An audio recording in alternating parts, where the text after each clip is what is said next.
One in five suffer. Erase the stigma. Brain difference is not a crime. Mental health isn't just your problem. It's our problem. And now, Mental Health Mondays with Marla and Dave. Welcome to Mental Health Mondays. I'm in the studio today, and Marla is joining us by Zoom. Our lovely guest, Deborah Juster, is also joining us by Zoom. We got a great show. Deborah is a knight in shining armor, whether she understands that or not. She helps so many people, and she's going to be helping Marla and I.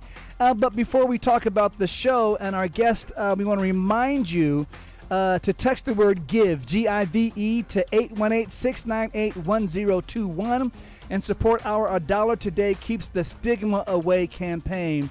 We're in a battle to erase the stigma surrounding mental health, and every piece of support, every way that you can imagine to help. We don't turn any help away financially, whether it's sweat equity, getting on phones, any way you can help. We appreciate you. So text the word GIVE to 818-698-1021. Today we welcome Deborah Juster to the show. Deborah is a semi-retired doctor who specializes in internal medicine. Before COVID, she was a medical missionary to Honduras. And like most of us, she deals with mental illness in her family. And just like us, she also has a son that suffers with a brain difference, schizophrenia. Deborah has also become a specialist in dealing with insurance companies and the mental health care system in general. Today, she's going to help to shed some light on what parents like us, Marla and I, can do when facing the daunting experience of dealing with the mental health system. Marla, and before we go to take a break, how are you doing down there in Florida? I know the storm is coming. It doesn't matter. I have a flashlight. Oh, you got a flashlight. Okay. We'll check in on Marla and the flashlight after the break. When Dave and Marla get together, it's hot. Mental Health Mondays with Marla and Dave and NAMI San Fernando Valley believe it doesn't take much to make life a little better for our neighbors, coworkers, friends, our family members, even our children who suffer with mental illness. When you support our A Dollar Today Keeps the Stigma Away campaign, you are doing your part to erase the stigma surrounding mental illness. For just $1 today, or $1 a day for 1 week, just $7, we can look forward to a future that does not include the unfortunate and uncomfortable stares, bullying, and the subsequent isolation that our loved ones who suffer with brain differences deal with. Text the word GIVE, that's G-I-V-E, to 818-698-1021 to donate. A Dollar Today Keeps the Stigma Away. Brought to you by Mental Health Mondays with Marla and Dave and NAMI San Fernando Valley.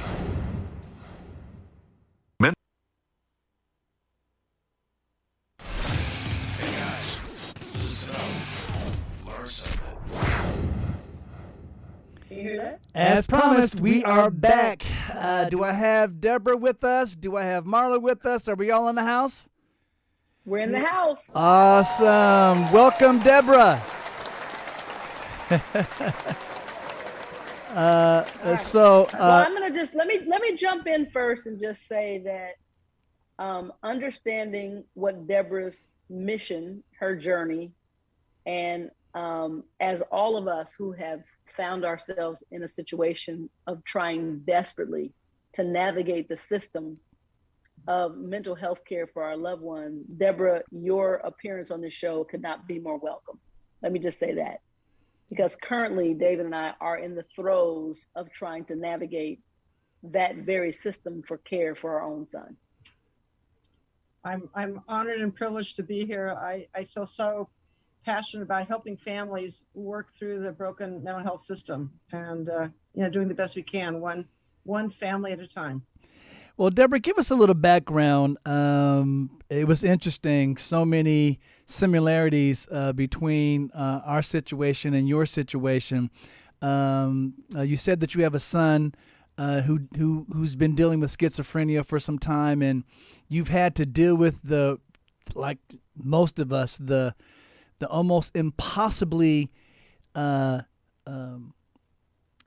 impossible to navigate Broken. broken down system of the mental health It's system broken. in America.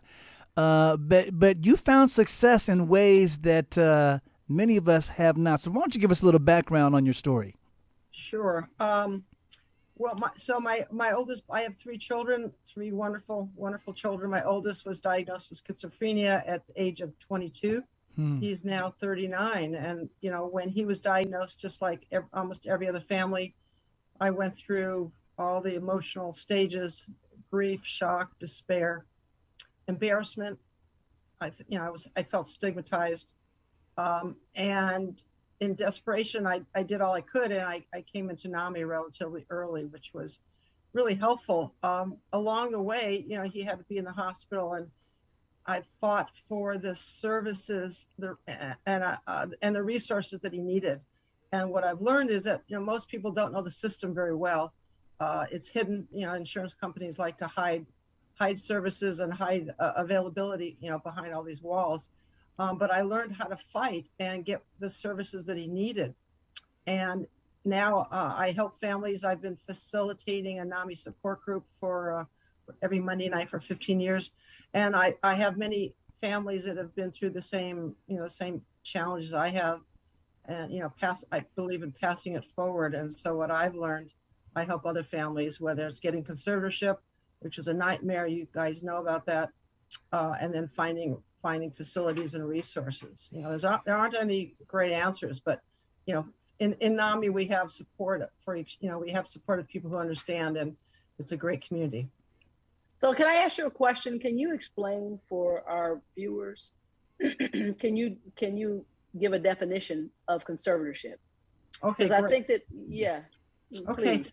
So normally when your loved one is more than 18, is no longer a minor, you can't ask the psychiatrist to call you. You can't say, oh, I want him or her to go somewhere. You have no say in anything. When they're a minor, you can talk to the doctor. You have complete control. So after 18, you don't have any say unless you become a conservator, which is a court process going through the mental health court where you are, with a psychiatrist, and with this legal process, you are appointed the conservator. And if you are the conservator, then you have the opportunity and responsibility of finding care and arranging care for your loved one within the limitations of the system. But at least you're able to have some say. You can call the police and say, I am the conservator. I want you to take my loved one to the emergency room for evaluation. Whereas otherwise, they won't listen to you. It has to be a life and death situation before they respond in that way. Well, I wanted to ask one more question. How difficult for a parent who's looking to conserve their mentally ill adult child is that process, and what are the actual qualifications for conservatorship? Because from what I know, and you can correct me if I'm wrong, is one that exhibits or presents as danger to themselves, or says danger to others, or gravely disabled. Is that correct? Yeah. Now, I didn't have all this white hair before I had to go through that process. Nowadays, except with a pilot program that's been started by our Department of Mental Health, the only way you could get your loved one conserved was if they were in the hospital or in the prison system, as all too many of our loved ones end up. And then you have to have a psychiatrist in the hospital apply, and trying to get them to apply is very difficult and becoming more difficult. The hospitals and the psychiatrists and the insurance companies don't want you to apply because there's a bottleneck to, if you get conservatorship, then you can, the psychiatric hospital cannot discharge them inappropriately. You have to write in on it. And so to get your loved one into a facility where you go after hospital, say, if you have a stroke, you go and you're in the hospital for a period of time, and then you go to a rehabilitation facility, and they do what they need to do. So for our loved ones, being in the hospital for 2 days, 3 days, 1 day, they don't have insight. They're not going to take their medicine. They're not going to participate in recovery. So they need to go somewhere to be stabilized over time. those facilities, which happen to be called IMDs, Institute of Mental Disorder, a terrible term, there aren't enough of those facilities. So there's a bottleneck. And if you are the conservatory, you can say, oh, no, my child needs to go to an IMD. Well, there can be a 6-month waiting time to get an IMD. So that means you're tying up a bed in the hospital. The psychiatrists in the hospitals don't want you to do that. Insurance companies don't want you to do that. So they're not going to cooperate with the process. I apologize. I gave you a long-winded answer, but it's very difficult. The courthouse is challenges. There's challenges all along the way. And anyway, so well, Deborah, and I almost called you Debbie. I don't know if that's one of your nicknames. Please call me Debbie unless you're mad at me. All right, perfect. Well, since I'm not mad, Debbie, okay, it is. Then Deborah. No, I'm kidding. We found that it was almost impossible for us to even get close to conservatorship. We had a hard time even getting our son to an FSP because each one of those steps required a certain amount of hospitalizations in a small amount of time. And based on something that we're going to talk about in the next segment, the revolving door in and out of the hospital without really being treated, we found that it was best to get him stabilized by bringing him back home. At the same time, that process was very contentious because until he became stabilized, he was almost impossible to live with. And so because of that, over time, our son didn't have the amount of hospitalizations, which is one of the benchmarks that they use to say whether or not you can qualify for an FSP, much less the conservatorship. That's been an issue for us, and we've been fighting it so much that we have decided that if the lack of beds is the issue, we're going to just start our own transition homes in California, and that's what we're now raising money for, because the transition homes that we've seen and that our son has been a part of, they're ridiculous. No one can live there, and if you were sane going in, you'd lose your mind having to live there for 2 days. Anyway, we got to go. No, I want you when you come back, you have to tell everybody what the FSP. Yes, a full service provider, and we'll get to that when we come back. But our guest is Deborah Juster, and since we love her, we call her Debbie, and we'll be back with more from our expert, Debbie, in just a minute. Don't move. Stay right there.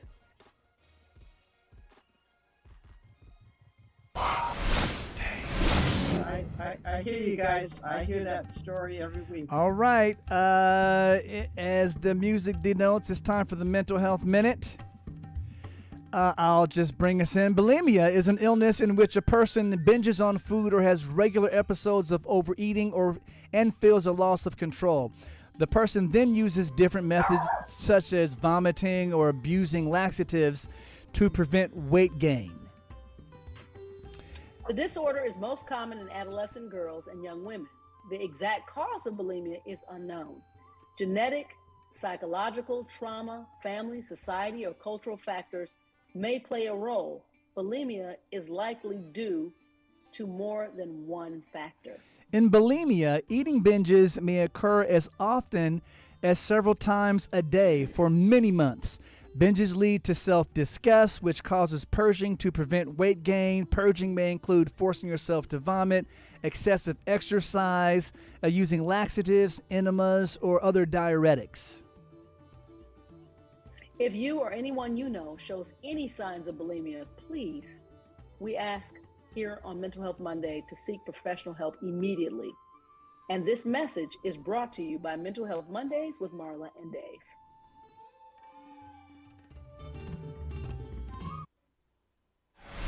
David, think. I never do anything without thinking about it first. Marla is a feeler. I basically live my personality on my sleeve. But when Marla and Dave get together, it's like a match dancing with a firecracker. All right, Marla, you were asking me about a full service provider, FSP. FSP. And that is where your loved one goes and lives at a facility, and they take care of all the therapies and the doctor visits, and the person is sort of in a full mental health service facility, getting all the things that they need. And those are next to impossible, especially after COVID. Those are almost impossible to find.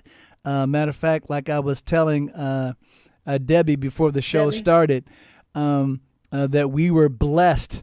Our son left one hospital on a 5150 that got turned into a 5250, but instead of the 2 weeks, of course, they let him out in about 6-7 days. It was 6 days. He was accepted into a place that once he got there, they strangely said, "No, we're not going to take you." He was on the street for a couple of days before I found him, but in the meantime, we're a strong believer in. A lot of people these days say, they don't want your thoughts and prayers, but we live on thoughts and prayers. We survive by them. And so through all the prayers that were out there going for not just DJ, but for us as well, we found a very nice board and care facility that when I found the bed, or actually it was my mother-in-law who made the call, we found the bed, and it was a miracle. It was literally a miracle. A bed had just opened up, and now that's where he is. So that's been.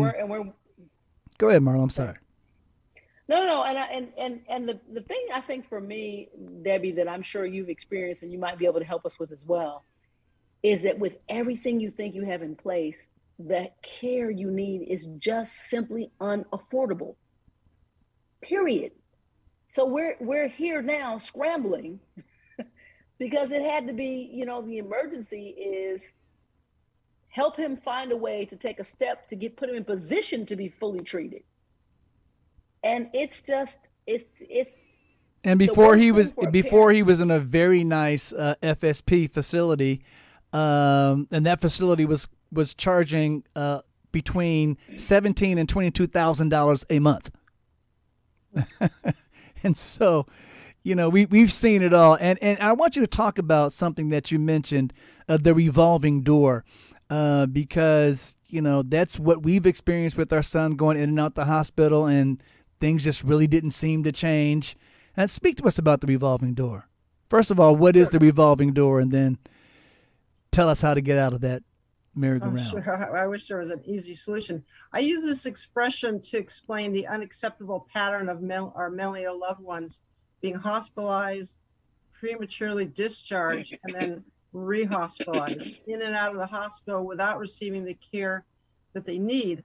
And so when these individuals are discharged prematurely, which happens all the time, they either go back to the streets, or they end up in the criminal justice system, or they drain family resources, or they live a life without a chance of recovery, or they die of self-neglect. And they eventually end up back in the hospital, and the cycle just keeps repeating itself and repeating itself. So that's what I describe as, and there's many reasons why that happens. If you break a leg, you've got a broken leg, you want help, you go to the hospital, but they reset your leg, right? And they reset your leg. But with severe mental illness, there's a condition called anosognosia, which means lack of insight. And our loved ones don't realize they're sick, so they don't want to take medicine because they don't believe they need to take medicine. They think you're the sick one. So why would they take medicine if they don't think they're sick? And they can't participate in their care because they don't have any insight. So they're not going to go to the hospital to have a broken leg fixed because their leg's not broken. Can you say this? Can you say that word one more time when they don't realize you? Doctors like to feel smart, so they have complicated words. It's anosognosia, but it really means anosognosia. It means lack of insight. Got it. And I mean, there's some books that we recommend that can help explain the system. But as parents, what we can do is, in my mind, join NAMI, go to and learn about how we can help. And then learn how to communicate with your loved one to try to get their trust. And there's a book that we recommend for that. But anyway, so the revolving door is there because our loved ones don't think they need care, and also because the system is broken. They don't want to conserve your loved one because that holds up a bed, and it costs money, and no one wants to spend money. And insurance companies often get away with not providing care because families don't know any better. And I help families understand what their rights are with regard to medically necessary care and fight for that. So Debbie, I have a question. There isn't a family that I know that is not facing the mental illness challenge, whether they're outspoken about it or they're suffering in silence. If there was a ground roots possibility for these families and these parents to get together and hold insurance companies responsible for this type of health care, do you think that it could move the measure? Can it move the meter? You know, that's a really great question. It's hard for me to answer. I help families one by one because that's what I can do. It's very hard to change insurance companies without lawsuits.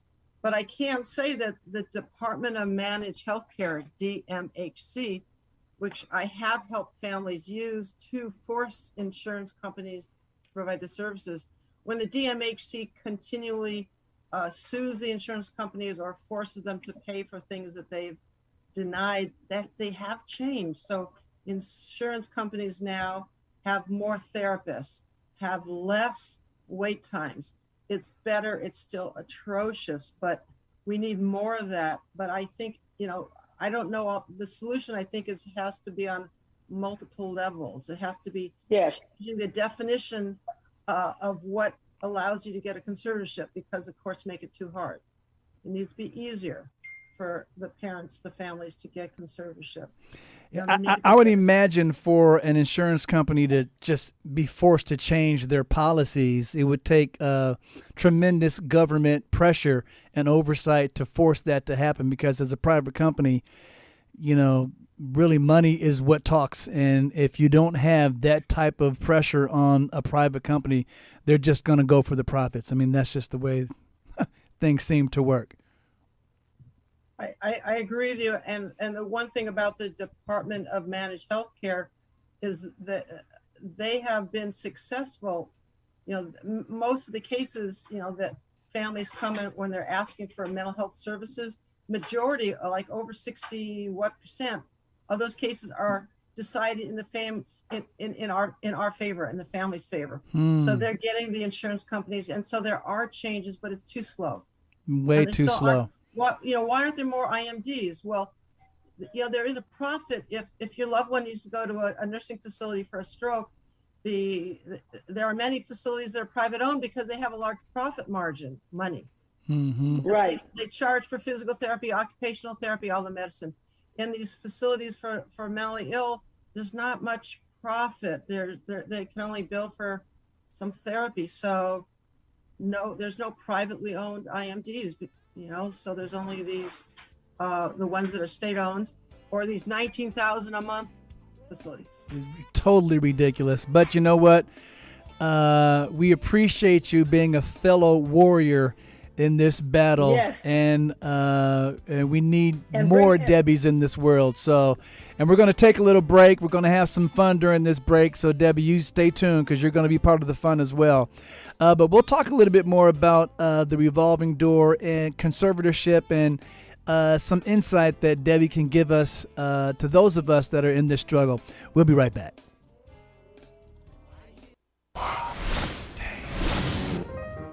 All right, the fun music says that, Marla, I'm waiting. The fun music means, Debbie, watch Marla. Watch Marla. What it means is that I'm in the middle of a hurricane. Why are you doing this to me? But Marla, come on, Marla, it's pole time. Oh, see, that's Marla's pole dance, Debbie. Oh. All right, so the poll question last week was how many U.S. and actually this wasn't last week's poll question. This was the week before. And the poll question was how many U.S. adults suffering with mental illness do not receive treatment each year? Give you a shot at that, Debbie. Your options were 5.98 million, 19.3 million, or 27 million. How many U.S. adults suffering with mental illness do not receive treatment each year? 5.8 million, 19.3 million, or 27 million? Debbie, your guess. I would say it's even more than 27 million. Well, Debbie, a ding, ding, ding, ding. You are absolutely correct. And let us say she joins the ranks of Destiny Champion, who was our guest last week. She too guessed it correctly. Week before last, yes. And for those of you, we were in the throes of our emergency with our son last week, so we put up a placeholder show with some of the things that Marla has been showing. And thank God for those of you who've been following. Our son is now in a pretty good place. So the poll question for next week is what, Marla? What percentage of all global diseases are either mental, neurological, or substance abuse disorders? 3%, 7%, or 10%? What percentage of all global diseases are either mental, neurological, or substance abuse disorders? 3%, 7%, or 10%? Do I get a vote on that? Yes, we're waiting on you. Oh boy, okay, I'll guess 10%. I'll take the. You know what, Debbie, that's an amazing guess, but we can't tell you whether you're right or not because you have to tune in next week. Stay tuned. Okay. Stay tuned for next week when we reveal the answer. But you've been pretty spot on. So if anyone out there wants to follow along, when you see the poll question on our social media, you might want to agree with Debbie because she's usually right. Remember, text the word GIVE to 818-698-1021. We'll be right back. And we're right back, just like that. So, Marla, you were saying? Debbie, you are. I was just saying Debbie's an informed cookie. There's the smart cookie, and then there's the informed cookie. Debbie's pretty freaking informed. I'm just trying to tell everybody. I'm not trying to give it away. I'm just saying she's informed. So, Debbie, we have just a few, like 5-6 minutes left. But is there anything that we should be asking that we are just not wise enough to understand that we need the answer to this question? Well, I think the issue is informing all of us, helping. How do we learn what the questions are? Right. How do we know what the needs are for our loved ones? How do we know how to go about getting them? NAMI, GLAC, there was a panel that we put together that addressed how to get what you need, how to know what you need. That's on, GLAC has that on their website. So, I would say, how do you go to get support, to get guidance in the struggle? Because the struggle is not going to be over tomorrow or the next week or the next month. So I would, I've been, involved with support groups now for over 15 years. And I just think that's a great place to start, because one person doesn't have all the answers.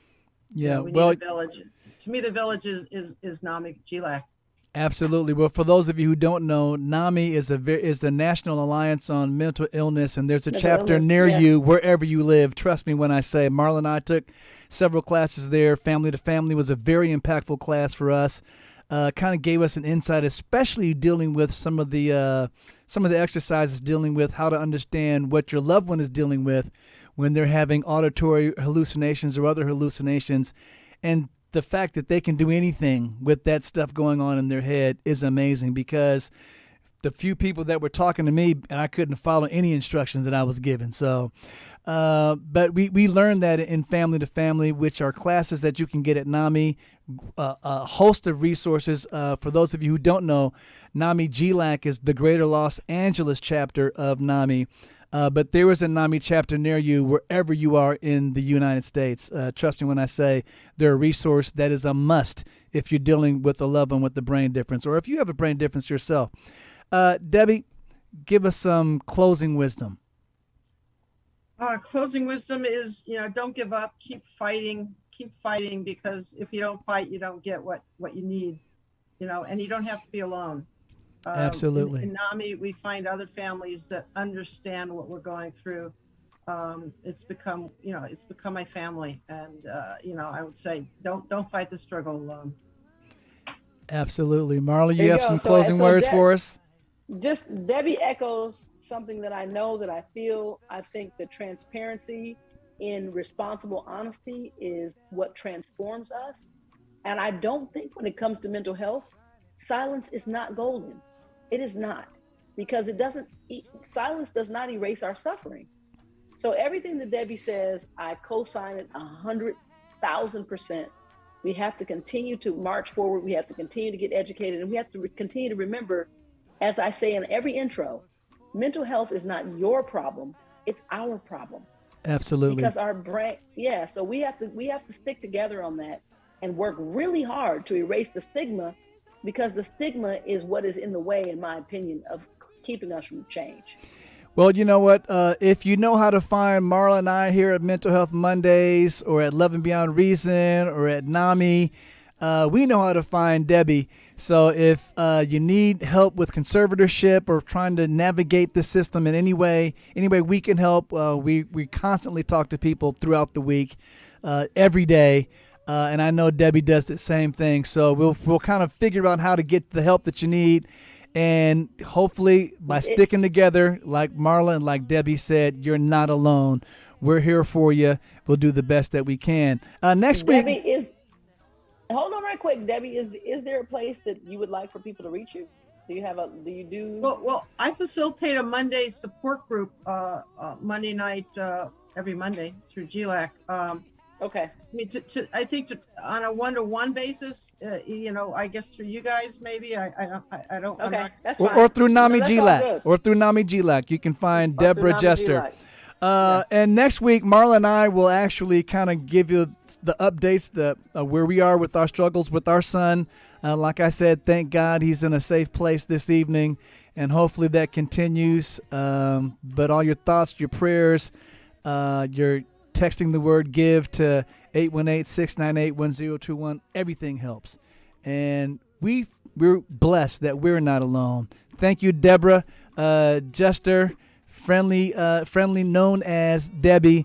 We appreciate all that you do, not just for NAMI GLAC, for just the mental health and the care that you take with that. It's felt and it's necessary, and we appreciate you. Thank you so much. Thank you. And Marla, stay safe. Stay safe. Stay away from those winds. I got my flashlight. It's all that matters. All right. See you guys next week. Okay. Bye-bye. Bye-bye. Bye. It's raw, real, and unfiltered. Wow.